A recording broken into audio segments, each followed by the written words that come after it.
Sara Akbar, Chairperson and CEO of OiLSERV Kuwait and a non-executive director of Petrofac.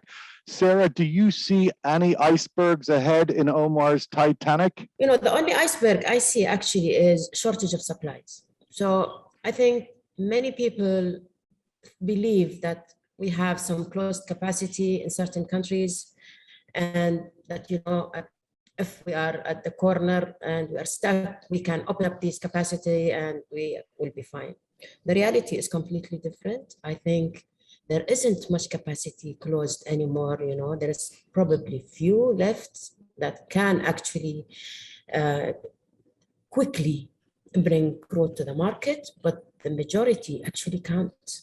And this is the true iceberg, because at that situation where you have the serious demand, and there is no doubts about the way demand is gone up and driven by the economic activity and, you know, the optimistic view that you see in the market.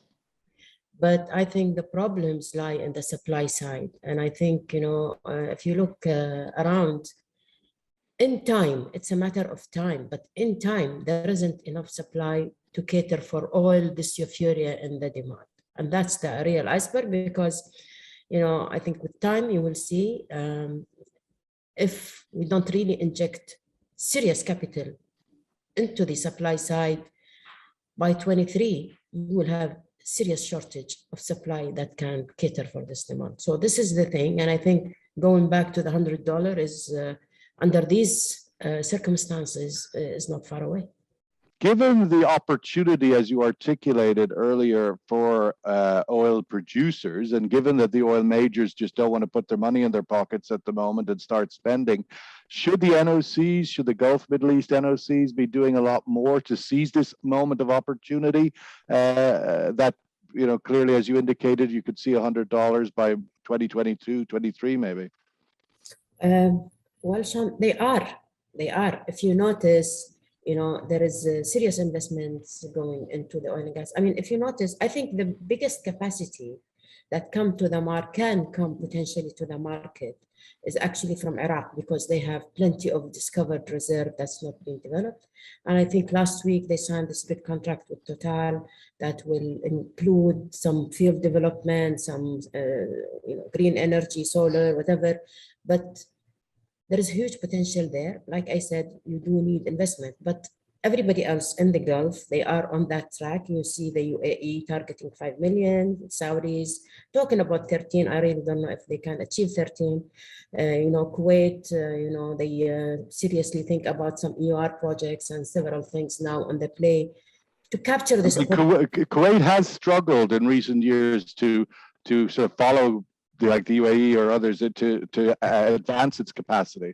Well, Kuwait needs structural change in the way we do business in order to catch up. We are still living in the old kind of world of NOC trying to do everything on their own, and, you know, not successfully, unfortunately. But the potential is there. I think it's all to do with the way we will manage this industry. We can definitely add to the market, I think, up to 1 million barrels if we put the right investments into the right fields. But at this point in time, I really don't see those actually happening. But elsewhere, like I said, they know that this is the last cycle of oil price that they can capture before they have to, you know, to diversify their economy. They need this capital. So everybody, every plan you see in the region has that same target. Let's maximize our production for the next 5-6 years, because this truly is the last cycle for the oil.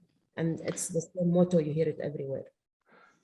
Given the points Omar's making and what you said earlier, why do you think we're not seeing this production come back? Shale still moderately creeping up, but nothing. The supply chains still, the oil services side still struggling severely under these conditions. Yes. So the main reason is actually investments. You know, our industry is a very capital intensive kind of business.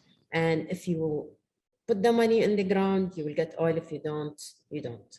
So going back to the point that you were raising about green and this whole world that is emerging and the impact of COP26, which is just around the corner, and there's big expectations that it will deliver some game-changing policies, particularly around carbon pricing. Correct. And I disagree with Omar. This is real and it is happening. And I see it clearly, even in this part of the world. There is a lot of capital actually earmarked to go into this industry and not in the oil and gas. And the policies that would come from COP26 will drive this even further. And the reason for that is, if you notice this year, we've had serious environmental issues in multiple parts of the world, all these floods, all these hurricanes. It is a true reflection of what the planet is going through. And I think this is the main driver. So the money we'll be spending in trying to protect cities and coping with this environmental change is much bigger than the money we are going to put into developing oil and gas, or even into developing renewable energy. So the next really evolving economy is the challenging environmental impact economy, which is serious for the planet. And that's why I think this green, yes, people are skeptical, oh, we are not seeing it. It is happening. It is happening as we speak. Hydrogen as a business is exponentially growing now in project terms all over the region, and in Australia and Southeast Asia and India and in Europe. So, and this, I go back to my point, this for the oil, not the gas, for oil specifically, I think this is one of, the last cycle we've seen oil go up and then maintain, I don't know, high price and then fall, because every other type of energy is really picking up, and, CO2 is sequestering and utilization. It's become a serious business. It's a very serious business now. Well, if you put a price on carbon, I think it'll be even a much more serious business. Exactly, and an evolving business too. So on all things Iran, there's been some noise over the weekend of meetings and the return to these talks that go on and on. How big a deal is it still for this region? Oh, it is seriously a big deal, So as you know, there has been some discussions ongoing between the Saudis and the Iranians, and even the rest of the GCC and the Iranians.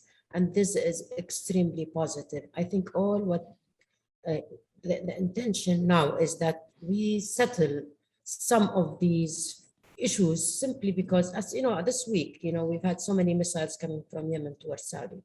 So Saudi seriously wants this over.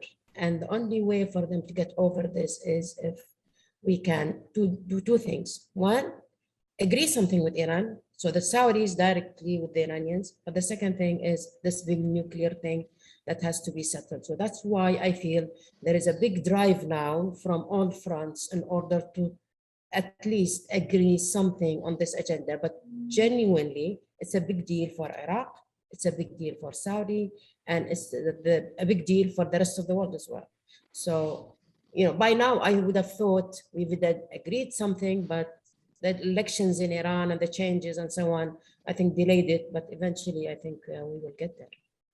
Well, it's hard to see also the implications of Joe Biden's failure in exiting Afghanistan and how that impacts his ability to move the U.S. body politic towards a deal with Iran.